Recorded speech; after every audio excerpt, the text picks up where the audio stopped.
Mons, en pleine ébullition. Tout le monde s'active sur la Grand Place pour un week-end de fête.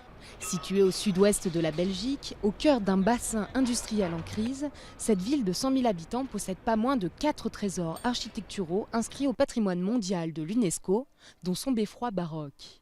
Avec Pilsen, en République tchèque, elle est capitale européenne de la culture cette année. Une opportunité pour Mons de se faire connaître au-delà de la Belgique. Qu'est-ce que j'attends? L'engouement surtout, que notre ville elle soit mise un peu sur le devant de la scène. Déjà que Mons c'est une ville où les personnes sont bien joyeuses, mais là je pense que moi je vois que de la bonne humeur pour Mons 2015. Et pour cultiver cet optimisme, une programmation de haut vol avec entre autres la grande fête d'inauguration le 24 janvier où sont attendues plus de 100 000 personnes, 2 expositions consacrées, l'une à Van Gogh et l'autre aux personnalités marquantes de la ville.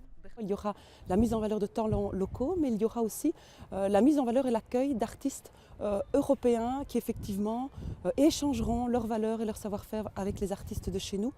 Je pense qu'on peut considérer qu'on a une programmation de très haut niveau et de niveau européen. Mons 2015, c'est aussi un tremplin qui fait déjà rêver certains, comme le sculpteur sur grillage Cédric Verdure, originaire de Nantes en France. Être dans la programmation de la capitale européenne de la culture,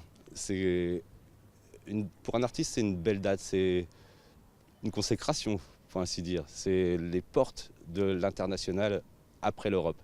C'est pour moi une date qui me permet de rêver à New York, qui me permet de rêver à un paquebot qui traverserait tout l'Atlantique pour emmener mes sculptures jusqu'en Amérique. Pour les organisateurs, être capitale européenne de la culture, c'est bien plus que l'organisation d'expositions et d'événements. 2015 n'est qu'un début. Tout petit à petit va se construire. La métamorphose ne se décrète pas, elle est un mouvement qui va aussi continuer après 2015 et perdurer. Et qui va s'accompagner, j'espère, d'une métamorphose des esprits. Je pense qu'en 2015 et après 2015, on ne vivra plus la culture à Mons de la même manière, on ne vivra plus ensemble de la même manière, on partagera mieux, on se parlera plus.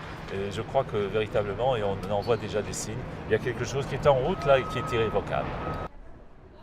Et même si des chantiers sont encore en cours et qu'une sculpture monumentale a dû être démontée suite à des problèmes d'affaissement, Mons ne se laisse pas abattre. Tout comme Lille en 2004, elle espère à son tour réussir cette année capitale.